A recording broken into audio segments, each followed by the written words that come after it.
the thing about him is he's not going to give up on his methods just because the team isn't doing well. He's going to stick to what he wants to do. I mean, he's going to use a different lineup every day, a different batting order every day, and he's not worried about the criticism that's going to come when the team doesn't produce results. Hello, everyone. Good evening, good morning, or good afternoon, wherever you may be. This is Japan Forward's Sports Talk Podcast. I'm your host, Ed Odeven, sports editor of Japan Forward and Sports Look. And I'm joined today by a special guest, veteran sports writer Jim Armstrong, a regular contributor to the sports pages of Japan Forward and Sports Look online. Jim, how you doing tonight? Hey, good. I'm doing great, Ed. It's nice to talk to you. Jim, some of our listeners are not too familiar with your background, longtime sports writer, many, many years in Japan. Why don't you give us a brief summary of that, please?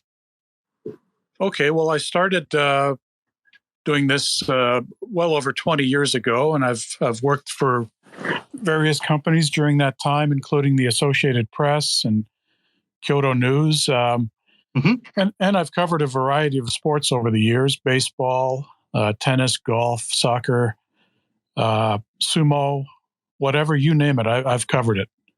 Where are you from, Jim? Where do you call home originally? I'm originally from Toronto, a small town in Canada you might have heard of. Yeah. Briefly, since our discussion tonight is about baseball, what are your earliest memories of baseball, and have you followed it pretty closely over the years as a youth and as an adult? Well, my earliest memories of baseball probably were following the Montreal Expos back in the 70s. And, at that time they had players like Warren Cromartie and Rusty Staub.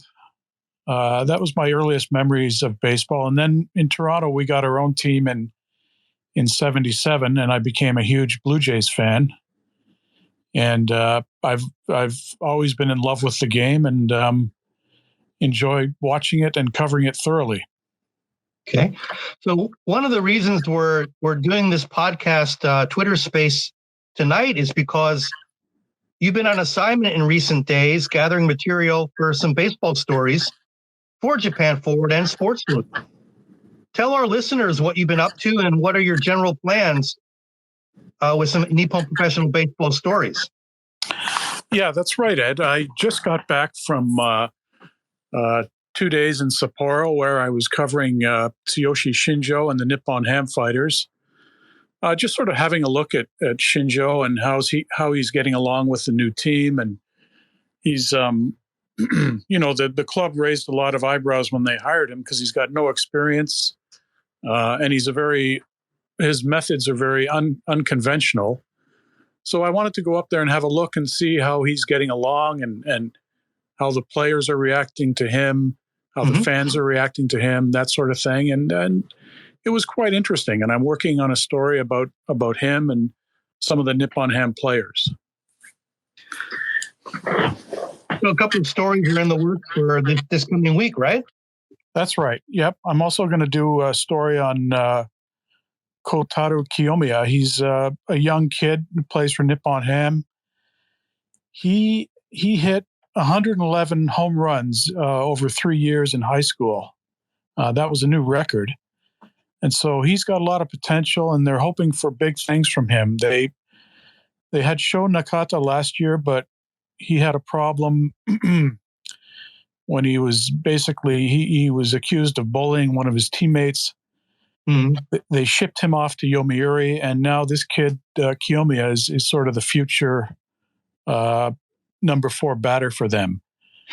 He struggled last year, but he's off to a pretty good start this year. So there are high hopes for him, and I'm going to be doing a story on him as well. Is Kiyomiya a second-year pro then? That's correct, right? Yes, that's correct. And is he a left-handed or a right-handed batter? He's a left-handed batter. Okay. First baseman, or where's he being used? He's an infielder, first baseman. Right. That's what just double checking there. Now, as a 50-year-old first-year manager, is that a really hard learning curve from in your experience, kind of watching managers run teams? Is Shinjo in over his head, or maybe there's a fresh voice? It might be good for a young team. Yeah, I don't think nobody's expecting the Fighters to win the Japan series this year. I mean, this is a team that finished second last for the last 3 seasons. Mm-hmm. It's a young team. So Shinjo's coming in to help usher them into a new era. But the expectations are pretty low this season anyway. And so far the team they're off to a 3-12 start, so they're not right. They're not dominating anyone. But Shinjo has repeatedly said that it's more about getting these players some experience as opposed to the wins and losses. Yeah. Watching the Fighters on TV or seeing highlights or looking at photographs that appear in the newspapers, it looks like he's a pretty upbeat guy and, congratulating the players for, good moments in games. When you're there at the ballpark up in Sapporo, does it seem like for the entire game he's really upbeat and trying to really, maintain a positive atmosphere? Yeah, I would say that. He's a very positive, outgoing person. And he's got a good relationship with his players, a good relationship with the media. The fans love him. So he's got a really good situation. Nobody is, at this point anyways, nobody seems to be too concerned about the results. Of course, everyone wants to win, but it seems to me there's a lot of patience with the fan base and with the team management. Okay. Now, when spring training started, February 1st, Shinjo, the self-proclaimed big boss, arrived on this, was a 3-wheeled, really fancy motorbike type of, hard to even describe it. Then when they had their first game of the season, he arrived in a hovercraft. What did you see just like him walking around? Did he have any other special devices or anything beyond the norm? Yeah, it's pretty hard to top a hovercraft. Yeah. That's something that received coverage around the world. I mean, there was CBS News tweeted that out. Fox News was interested. It was huge. People are still talking about that up in Sapporo. One thing he does have is he's got about a 10-foot high, what looks like a high chair, and he puts it behind home plate, and he climbs a ladder up and sits on that chair. Well, that's right. And watches his team as they go through their pregame warm-ups. It's called the Big Boss Stage. And how does that benefit him from that vantage point? What's different about watching the swings or the flight of the ball? Any ideas? Well, I guess he feels he can just get a better view of what's going on during the practice, which is kind of strange because he did say, when he went on the hovercraft, he had a fear of heights, and he was worried about the thing crashing, but fortunately it didn't. But he just sits up there, and it just seems to be a good vantage point for him from where to watch his team get ready. You talked briefly about the sort of the rapport that he has with the fans and the media and the players.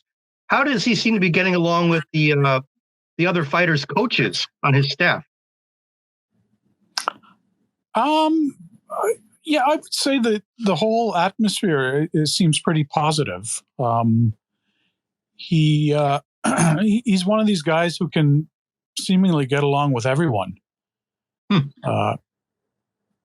But the thing about him is he's not going to give up on his methods just because the team isn't doing well. He's going to stick to what he wants to do. I mean, he's going to use a different lineup every day, a different batting order every day, and he's not worried about the criticism that's going to come when the team doesn't produce results. Mm-hmm. One thing we were talking about in the sort of preparation for the show tonight is the fact that of their first 13 games entering today, they had been shut out 5 times. So kind of as you noticed, they were, as you were saying, they're a young team and, it takes time to be disciplined batters. Yeah, it is. They are a young team. They lost Nakata last year, and he was a 3-time Pacific League RBI leader. So when you take a bat like that out of your lineup, that's a pretty big vacancy right there. But they're young hitters. They've got a lot to learn. But it's a real work in progress. I mean, today Kiyomiya hit a nice double to drive in a run. Mm-hmm. And then he promptly got picked off on second base. And so that's sort of symbolic of what this team is like. Mm-hmm. They've got potential, but, they're going to make mistakes. When you think about this team and the way the fans are sort of, following them and cheering for them, what might seem different about early in the year with Big Boss's manager versus any other team with any other manager? Well, I think the big difference is that he's putting, his batting order is different every day, basically. I think that's different from most every other team. Mm. The way he uses his pitchers is different from a lot of other teams. But I mean, I think he's just sort of taking a look under the hood and seeing what he has and giving these players a chance to try different things and see if they can accept the responsibility. Okay. A question that is connected by the answers that you'll give. When you were up in Hokkaido at Sapporo Dome the past couple of days, did you have any memorable comments from players and fans that you could summarize? Just basically what they said about Shinjo. Yeah, I talked to one fan who he told me that last year when the team got rid of Nakata and hired Shinjo, mm-hmm. that's when he decided that he was going to follow the team because he liked both of those moves, and he said that made him interested in the team and made him committed to watching the team every day because he wants to see how this young team can develop over the course of the season. Mm-hmm. So patience and also just a lot of juggling and a lot of changes day to day, week to week are sort of helping Shinjo figure out maybe the best combinations. That's right. And he was asked about, which managers have influenced the way he's dealing with this new team. Mm-hmm. And he talked about Dusty Baker and Bobby Valentine. Okay. And, Dusty Baker had a very established team in San Francisco when Shinjo was there. Right. So Baker would more or less use the same lineup every day. And then when Shinjo was in New York with Bobby, it was kind of a younger team, and Valentine was more willing to try new things. And so Shinjo said that right now his style of managing resembles Bobby Valentine more than a guy like Dusty Baker.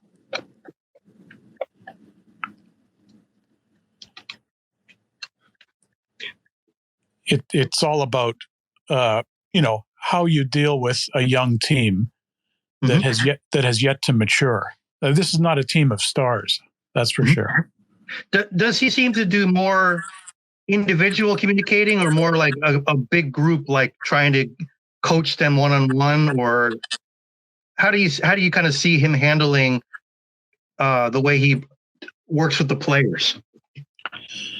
He's very hands-on. During the pregame warm-ups, he's out in the outfield shagging fly balls just like he used to as a player. He goes up and he's talking to the players individually.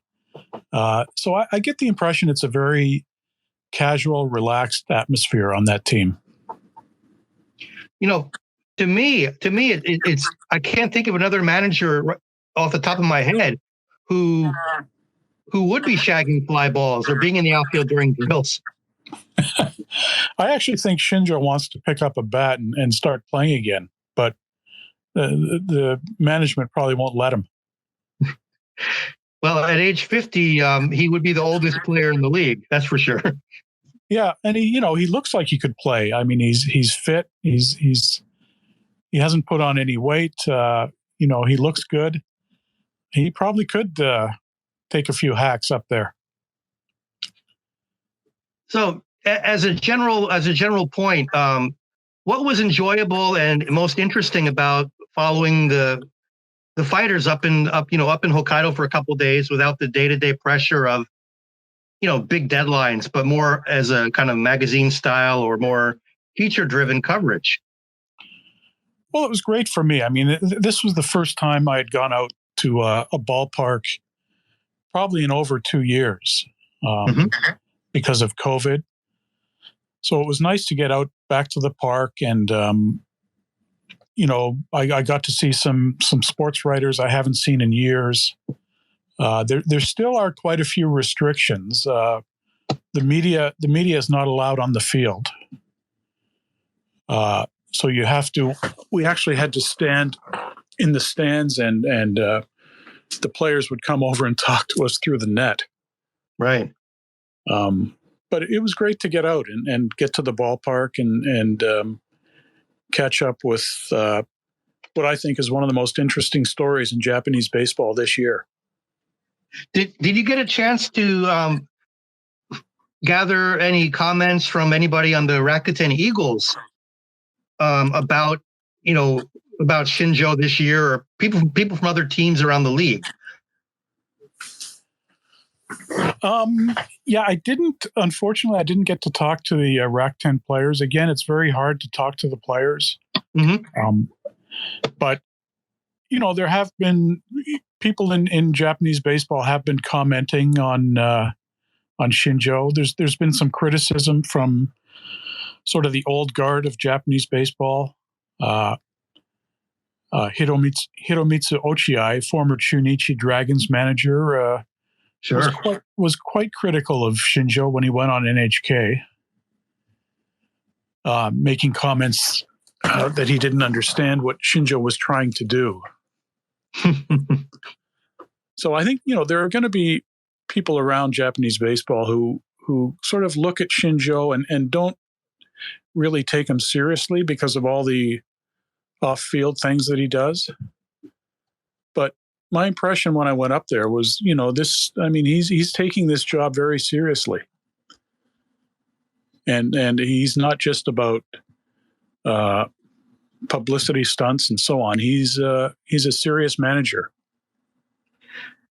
On a related point, how would you basically summarize the team's pitching staff? Is it solid? Is it below average?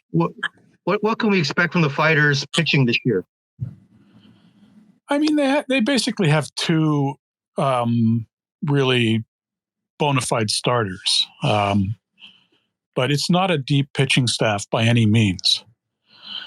And they brought an American guy over. His last name is Gant.